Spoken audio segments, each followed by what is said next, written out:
सतगुरु की साजी निवाजी प्यारी सात संगत जी, प्यार और सत्कार से कहना धन निरंकार जी।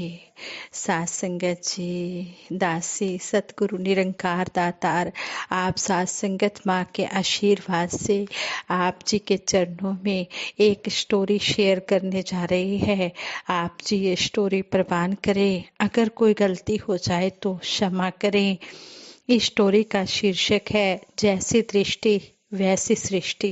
जैसी हमारी नज़र होती है वैसा ही हमें संसार नज़र आता है।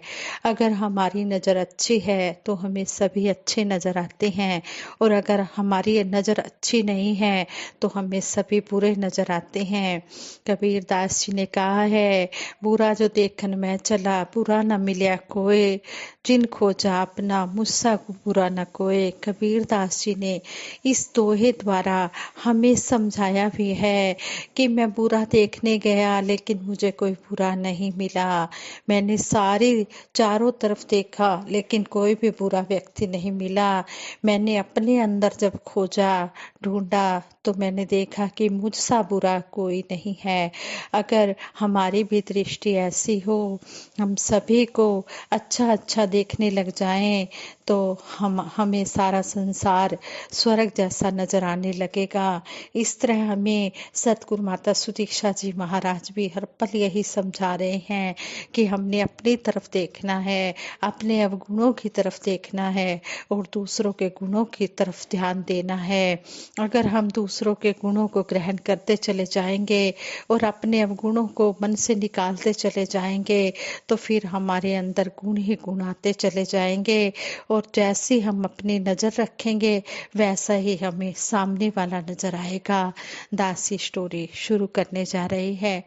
सात संगत जी कहते हैं, एक गुरुजी गंगा किनारे स्थित एक गांव में अपने शिष्यों के साथ विश्राम कर रहे थे। तभी एक राहगीर उनके पास आया और उनसे पूछा, महाराज इस गांव में कैसे लोग रहते हैं? दरअसल मैं अपने निवास स्थान से कहीं और जाना चाहता हूँ। गुरुजी बोले, जहाँ तुम अभी रहते हो वहाँ किस प्रकार के लोग रहते हैं? राहगीर बोला, मत पूछिए महाराज, वहाँ तो एक से एक कपटी दुष्ट और बुरे लोग बसे हुए हैं। गुरुजी बोले, इस गांव में भी बिल्कुल उसी तरह के लोग रहते हैं, कपटी दुष्ट और बुरे। यह बात सुनकर राहगीर आगे बढ़ गया। कुछ समय बाद एक दूसरा राहगीर वहां से गुजरा। उसने भी गुरुजी से वही क्वेश्चन पूछा, मुझे किसी नई जगह में रहना है, क्या आप बता सकते हैं कि इस गांव में कैसे लोग रहते हैं? गुरुजी ने इस राहगीर से भी वही क्वेश्चन पूछा कि जहाँ तुम अभी रह रहे हो वहाँ किस प्रकार के लोग रहते हैं? तो राहगीर बोला, जी वहाँ तो बड़े सभ्य सुलझे और अच्छे लोग रहते हैं, तुम्हें बिल्कुल उसी प्रकार के लोग यहाँ भी मिलेंगे। गुरुजी ने उस राहगीर की बात सुनकर कहा, तुम्हें बिल्कुल उसी प्रकार के लोग यहाँ भी मिलेंगे, सभ्य सुलझे और अच्छे लोग। गुरुजी ने अपनी बात पूरी की और अपने दैनिक कार्यों में लग गए। उनके शिष्य यह सब देख रहे थे। राहगीर के जाते ही उन्होंने अपने गुरुदेव से पूछा, क्षमा कीजिएगा गुरुजी, आपने दोनों राहगीरों को एक ही स्थान के बारे में अलग अलग बातें क्यों बताई? गुरुजी गंभीरता से बोले, आम तौर पर हम चीजों को वैसे नहीं देखते हैं जैसी वे हैं, बल्कि उन्हें हम ऐसे देखते हैं जैसे कि हम खुद हैं। हर जगह हर प्रकार के लोग होते हैं। यह हम पर डिपेंड करता है कि हम किस तरह के लोगों को देखना चाहते हैं। हाँ संगत जी, इस स्टोरी से हमें यही सीखने को मिला है कि जैसी हमारी नज़र होगी वैसा ही हमें सामने वाला नज़र आएगा। सतगुरु के चरणों में आने से सतगुरु हमारी आंखों पर प्यार का एक समदृष्टि का ऐसा चश्मा चढ़ा देते हैं कि जिससे हमें सभी अपने ही नजर आते हैं, सभी हमें अच्छे ही लगने लग जाते हैं, कोई भी हमें बेगाना पराया नहीं लगता है।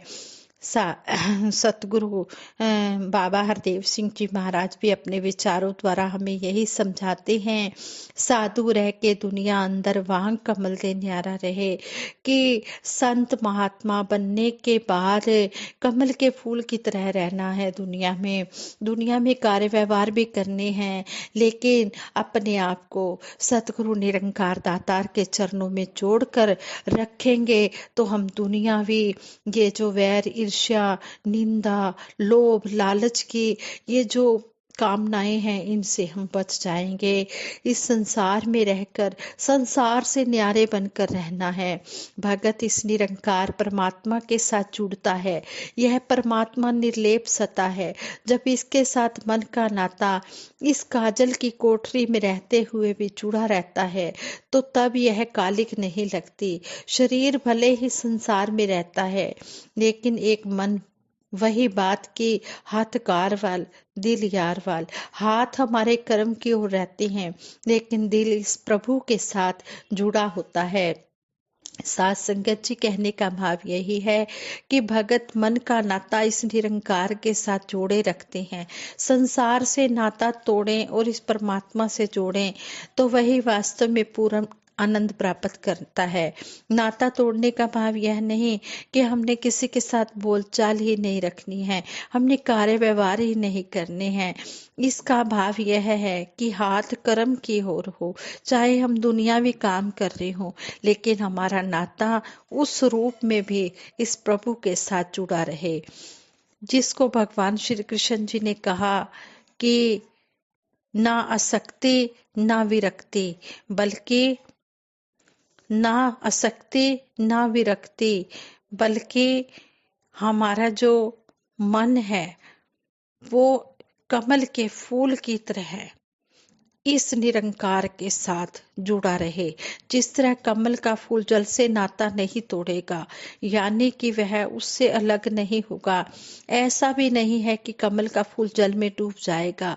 इस प्रकार जुड़ा भी हुआ है और उभरा भी हुआ है। संसार में रहकर संसार से न्यारे बने रहना है। उजाले और अंधकार की बात हम करते हैं तो अंधकार कहीं भाग नहीं जाता है, लाइट्स जल रही हैं, यानी कि प्रकाश उपकरण जल रहे हैं, और अभी जाकर यदि कोई मेन स्विच बंद कर दे तो जैसे ही मेन स्विच बंद किया उधर अंधकार भी स्थापित हो जाता है। इसका मतलब हुआ कि अंधकार वहां उपस्थित है लेकिन उसका और जब तक तब तक नहीं चलेगा, उसका जोर तब तक नहीं चलेगा जब तक रोशनी है। इसी प्रकार इस निरंकार को जरा भुलाया तो संसार की कामनाएं प्रभावी हो जाती हैं, फिर मैल मन में जम जाती है, फिर हम वैर ईर्ष्या निंदा नफरत के भावों से युक्त हो जाते हैं, लोभ लालच में पड़ जाते हैं, दूसरों के हकों को छीनने लग जाते हैं। इस प्रकार यह मन अभिमानी और कठोर हो जाता है। मन में अनेकों प्रकार की चतुराइयां चालाकियां आ जाती हैं, लेकिन अगर इस निरंकार के साथ मन का नाता जुड़ा है, यानी कि उठते बैठते प्रभु परमात्मा निरंकार का एहसास बना रहता है, यानी कि वह कनेक्शन ऑन है, तो ठोकरों से बचाव है। इस प्रकार भय से भी मुक्ति प्राप्त होती है क्योंकि रोशनी है। इसी प्रकार संकीर्णता और तंगदिलियों से ऊपर उठ पाते हैं, क्योंकि जिसका ध्यान आठों पैर इस प्रभु परमात्मा से जुड़ा होता है वह निर्मल भी है, विशाल भी है, वह पावन भी है, कायम दायम भी है, अजन्मा भी है। इसके साथ नाता जुड़ता है तो हमारी भी वही अवस्था बनती चली जाती है। इसलिए संतों महात्माओं ने युगों युगों से यही एक प्रेरणा मानव को दी है, चाहे वह किसी भी देश में रहने वाला हो, कोई भी भाषा बोलने वाला हो, हर मानव को यही संदेश हर गुरु पीर पैगंबर का रहा है, और इसलिए संतों का संग ही महत्वपूर्ण माना गया है। कबीर संगत करिए साध के अंत करे निर्वाह, साकत संग ना कीजिए जाते हुए बिना। इस प्रकार महापुरुषों का संग करना है। जो संतों का संग कर लेते हैं, संत उन्हें इस मालिक से जोड़ देते हैं। कहा गया है, राम कृपा के सेई अधिकारी, जिनको सत्संगत अति प्यारी। जिनको सत्संग प्रिय है, सही मायनों में राम की कृपा उन्हीं के हिस्से में आती है। यानी कि सभी गुण उनके जीवन में आते हैं। जिनको सत्संग केवल प्यारी नहीं, अति प्यारी है।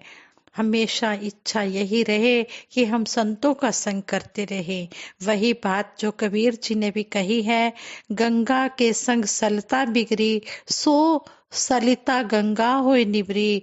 चंदन के संग तरवर बिगड़ो, सो तरवर चंदन होए निबरियो। पारस के संग तांबा बिगड़ो, सो तांबा कंचन होए निबरियो। संतन संग कबीरा बिगड़ो, सो कबीर राम होए निबरियो। इस प्रकार गंगा का संग किया तो एक साधारण सी नदी गंगा का रूप बन गई। चंदन का संग किया तो साधारण पेड़ पौधे में भी चंदन की महक समा गई। पारस का संग किया तो लोहा भी सोना बन गया। इसी प्रकार संतों का संग किया तो केवल संत ही नहीं बल्कि राम होके निभरे, प्रभु का दर्जा मिल गया। ब्रह्म ज्ञानी का सगल आकार, ब्रह्म ज्ञानी आप निरंकार, वो दर्जा मिल गया। इसलिए कहा है कि हरिजन ऐसा चाहिए जैसा हरि ही होए। हरि जैसा हो जाना है। जो हरि का जन है वह फिर हरि का ही रूप हो जाता है। ब्रह्म ज्ञानी आप निरंकार, इस निरंकार परमात्मा के साथ जो अपना नाता जोड़ लेते हैं, इसी का आधार लेकर जीवन जीते हैं, तो यह हो नहीं सकता कि सत्संग से उनके पांव रुक जाएं। साथ संगत जी कहने का भाव यही है, इस निरंकार के साथ नाता हमेशा जुड़ा रहे और औरों को भी इसके साथ जोड़ते चले जाएं। ब्रह्म की प्राप्ति, ब्रह्म की समाप्ति, पहले यह प्राप्ति हो जाए जो इंसान के हिस्से में आती नहीं आसानी से। अगर आसानी से प्राप्त होती तो हर किसी का कल्याण हो जाता। जिस तरह श्वास सहज ही हम ले रहे हैं, तो कोई अगर सोचे कि कितनी आसानी से हम सांस ले रहे हैं, लेकिन प्रभु को पाना इतना सरल नहीं है। इतना आसान होता तो कब का इंसानों का कल्याण हो जाता। लेकिन बात फिर वहीं आएगी कि अगर निरंकार है तो संसार भी है। यह संसार इस कदर उलझाए रखता है कि इस निरंकार के साथ नाता जुड़ता नहीं है। इसलिए कहा है, साचे का कोई ग्राहक नहीं, झूठे जगत पतीजे जी। कच दी मंडी च सच दा ग्राहक कोई कोई। यहाँ कोई नहीं कहा है, कोई कोई कहा है। विरले ही हुआ करते हैं जो वाकई ही इस कांच की मंडी में रहकर सच के अभिलाषी हैं, सच को जानना चाहते हैं। इसी प्रकार सतगुरु के चरणों में यही अरदास करते हैं कि हमें पूर्ण सतगुरु मिला है, हमें इसकी शरण मिली है। आ जाओ प्रभु परमात्मा के चरणों में और अपने आप को समर्पित कर दो और इस निरंकार दातार को जानकर अपना लोक सुखी परलोक सुहेला कर लो। यह बड़ा ही सुनहरी अवसर हमें मिला हुआ है। इस अवसर को हम यूं ही ना गंवा दें। हीरा जन्म जो तुझको मिला है, यूं गंवाने के काबिल नहीं है। तेरा हर श्वास से अनमोल मोती, यूं लुटाने के काबिल नहीं है। हमें ये हीरा जन्म मिला है, हमने सतगुरु के चरणों में सेवा सिमरन सत्संग करते हुए इस हीरे जन्म का मूल्य डालना है। दातार कृपा करे कि आप सभी तक इस सच की आवाज को, सतगुरु सच्चे पातशाह की कृपा से आप सभी तक के सच की आवाज पहुंचे और सभी दुनियावी सुख भी प्राप्त करते चले जाएं और भक्ति भरा जीवन जीने की शक्ति भी दातार सभी को प्रदान किए चले जाएं। साथ संगत जी प्रेम से कहना, धन निरंकार जी।